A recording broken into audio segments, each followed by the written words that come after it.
अस्सलाम वालेकुम dear students. आज हम करने जा रहे हैं एक्सरसाइज 1.3 के नेक्स्ट क्वेश्चंस, जिनमें टाइप 2 के क्वेश्चंस हैं हमारे पास।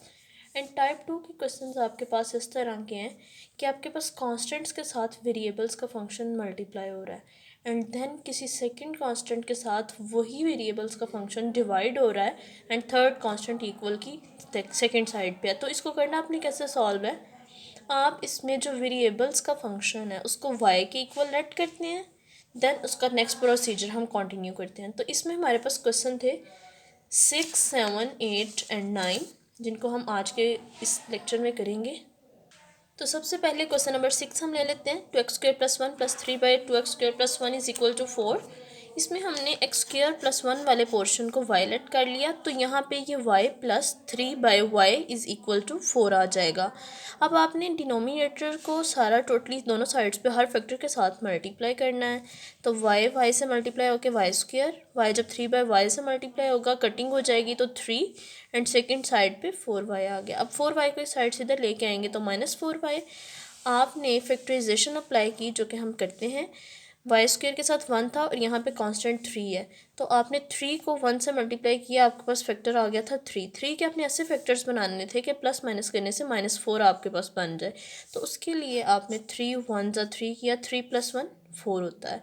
तो हमने यही फैक्टर्स यूज़ कर लिए, -3 एंड -1, y कॉमन लेने के बाद y -3, यहाँ से -1 कॉमन लेने के बाद y -3, साइन चेंज हो गए।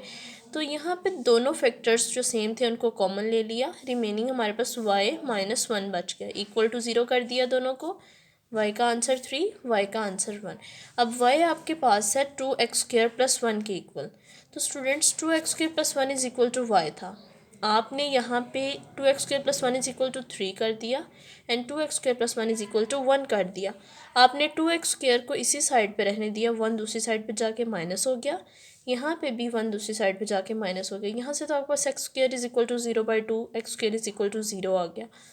बट इस साइड पे 2x² = 2, 2 डिवाइड होने के बाद आपके पास x का आंसर आ गया x² का 1। दोनों साइड पे आपने स्क्वायर रूट ले लिया, इस साइड पे x का आंसर 0 और इस साइड पे x का answer +-1। And we have obtained the solution -1 0 +1। Question number 7 है आपके पास x/x - 3 + 4 × x - 3/x = 4। अगेन हम इसको वायलेट करेंगे, बट ये वाला फैक्टर हमारे पास 1/, की फॉर्म में कैसे है ये भी हम देख लेते हैं। तो जब आपने x/x - 3 को वायलेट किया तो आपने 1/y लिया, 1/y के लिए ये पूरा फैक्टर 1 की फॉर्म में नीचे चला जाएगा। जब आपके पास इस तरह से कोई भी डिवीजन हो a/b/c की फॉर्म में, तो c नीचे से डिवाइड होके रिमूव होके ऊपर चला जाता है। ये मैं आपको पहले भी एक्सप्लेन कर चुकी हूँ कि a/b/c/d है।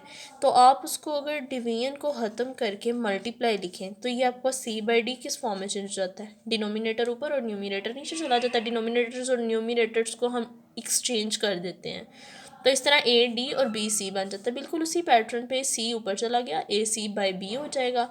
तो इसलिए x - 3 को जब 1 से मल्टीप्लाई किया तो x - 3 / x किसके इक्वल आ गया, 1/y के। अब आपने यही फैक्टर जब ऊपर पुट किया अपने क्वेश्चन के अंदर, तो y + 4 × 1/y = 4। आपने y के साथ सबको मल्टीप्लाई किया, y से मल्टीप्लाई हुआ तो y², y जब 4 × 1/y से मल्टीप्लाई हुआ तो 4 1 = 4 था, 4/y से मल्टीप्लाई हुआ, y से कट गया, 4 आंसर आ गया। इस साइड पे भी 4y आ गया आपके पास।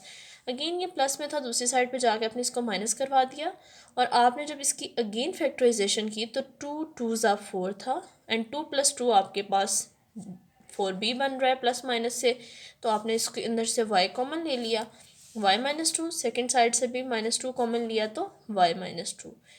y - 2 तो हमने ये वाला कॉमन ले लिया, बट जो रिमेनिंग बचा था वो भी y - 2 था, मतलब आपके पास दोनों फैक्टर सेम है। अब y को आपने लेट किया हुआ था x/x - 3। यही वैल्यूज़ आपने जब यहाँ पे पुट की, x/x - 3 = 2 एंड x/x - 3 = 2, तो दोनों साइड पे सेम पैटर्न अप्लाई करते हुए क्रॉस मल्टीप्लिकेशन, x - 3 2 से मल्टीप्लाई हो जाएगा एंड देन 2 × x - 3, 2x - 6 बन गया आपके पास। यहाँ से जब आप x को दूसरी साइड पे लेके जाएंगे तो ये प्लस का x था, दूसरी साइड पे जाके माइनस का x, बट ये -6 था, इस साइड पे आके +6 हो गया।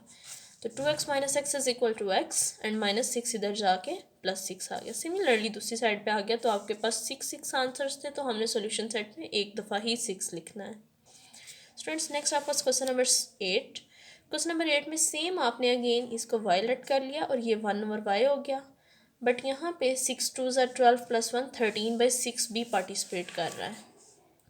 तो इसके लिए आपने y plus 1/y is equal to 13/6 लिखा। डिनोमिनेटर्स में 6 और y है, 6y को हर फैक्टर से मल्टीप्लाई किया, 6y multiply by y plus 6y multiply 1/y is equal to 6y multiply by 13/6। Complete cutting करने के बाद you got 6y square plus 6 is equal to 13y। Again 13 को आप इस साइड पे लेके आए, माइनस 13/y कर दिया। आपने जब इसकी फैक्टराइजेशन करनी थी तो 6 सा 36 था, आपको 36 के फैक्टर्स निकालने थे जिनको प्लस या माइनस करने से 13 आए। तो 36 के फैक्टर्स निकालने के लिए 2 1 ज़ा 2 2 8 ज़ा 16, 18 और 2 को प्लस माइनस करें 13 नहीं आता। अगेन 2 9 ज़ा 18, तो 2 2 ज़ा 4 और 9, ये दो फैक्टर्स थे, 4 9 ज़ा 36 भी है एंड 9 प्लस 4 13 भी बन जाता है। तो इसलिए आपने 9 और 4 वाले फैक्टर्स यूज़ किए और इन दोनों के साथ माइनस का साइन यूज़ कर दिया, क्योंकि माइनस माइनस प्लस आ जाएगा। तो अगेन स्टूडेंट्स आपने इन दोनों में से क्या कॉमन आ रहा था, 3y वो कॉमन ले लिया, 2y माइनस 3 बचा, यहाँ से 2 कॉमन ले लिया तो 2y माइनस 3 बचा। अगेन मैजिकली अंदर आपके पास सेम फैक्टर्स बचे हैं, तो 2y माइनस 3 को आपने बाहर लिख लिया, 3y माइनस 2 इस साइड पे आ गए। इन दोनों को अगेन ज़ीरो के इक्वल करेंगे। दोनों को ज़ीरो के इक्वल करने के बाद y का आंसर इस साइड पे 3/2 और इस साइड पे 2/3। तो आपने y को 4x प्लस 1 और 4x माइनस 1 के इक्वल लेट किया हुआ था, उसी के इक्वल इन वैल्यूज़ को रख दें। अगेन क्रॉस मल्टीप्लिकेशन, 2 को इस साइड पे एंड 3 के साथ 4x माइनस 1 को मल्टीप्लाई कर दिया। सिमिलरली इधर क्रॉस मल्टीप्लिकेशन की and you got the solution 5/4 and minus 5/4। Students next आपके पास पार्ट है क्वेश्चन नंबर 9, x माइनस ए ओवर एक्स प्लस ए। इसको आपने वायलेट कर लिया, तो x प्लस ए ओवर एक्स माइनस ए ऑटोमेटिकली आपके पास उसी पैटर्न पे जो हम देख रहे हैं ये 1/y के इक्वल हो जाएगा। क्वेश्चन की स्टेटमेंट में पुट करने के बाद y माइनस 1/y 7/12 के इक्वल है। 12 और y डिनोमिनेटर्स में थे, आपने मल्टीप्लाई कर दिया सब फैक्टर्स के साथ। देन ये सिंप्लीफिकेशन के बाद आंसर आया है 7y इस साइड पे प्लस में था, दूसरी साइड पे ला के आपने माइनस कर दिया। 12 12 सा 144 है, 144 के भी बिल्कुल इसी पैटर्न पे आपने फैक्टर्स निकालने थे। और 2 7 ज़ा 14, 2 2 ज़ा 4, 2 3 ज़ा 6, 2 6 ज़ा 12, 2 1 ज़ा 2, 2 8 ज़ा 16। स्टूडेंट्स इसको इसी पैटर्न पे करते रहें। 2 और 72 में से 16 नहीं आता, 2 2 ज़ा 4 और 36 में से भी 7 नहीं आता, 2 2 ज़ा 4, 4 2 ज़ा 8, 8 और 18 में से भी हमारे पास 7 नहीं आता। तो नेक्स्ट चलते हैं, 2 9 ज़ा 18, इस साइड पे 2 2 ज़ा 4, 4 2 ज़ा 8, 8 2 ज़ा 16 हो गया, इस साइड पे 9, 16 में से 9 अगर आप माइनस कर दें तो 7 बच जाता है, इसलिए हमने ये फैक्टर्स चूज़ किए। अब ये हमने माइनस करना था, तो इसलिए हमने दोनों के साथ ऑपोजिट साइंस यूज़ किए, यहाँ पे माइनस का और यहाँ पे प्लस का। यहाँ पे ही क्यों माइनस का यूज़ किया है, क्योंकि हमारे पास क्वेश्चन के स्टेटमेंट में जो हमें चाहिए था y के साथ साइन वो माइनस का है, तो माइनस का साइन हमने बड़ी वैल्यू के साथ लगाना था। स्टूडेंट्स अगेन यहाँ से 4y को कॉमन ले लिया, 4 3 ज़ा 12 एंड 4 4 ज़ा 16, 3y माइनस 4 बच गया। यहाँ से आपने 3 को कॉमन ले लिया, तो 3 3 ज़ा 9y माइनस 3 4 ज़ा 12। तो आपने 3y माइनस 4 को कॉमन इधर से निकाल दिया, 4y प्लस 3 बच गया। दोनों को अगेन सेपरेटली ज़ीरो के इक्वल किया, y का एक साइड पे आंसर 4/3 एंड सेकंड साइड पे माइनस 3/4 आ गया।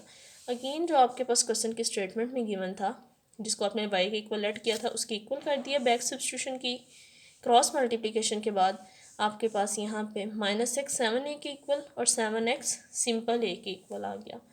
तो यहाँ से आपने माइनस को दूसरी साइड पे लिख दिया, मीन्स आप ये कह लें कि आपने दोनों साइड पे माइनस से मल्टीप्लाई करवाया है।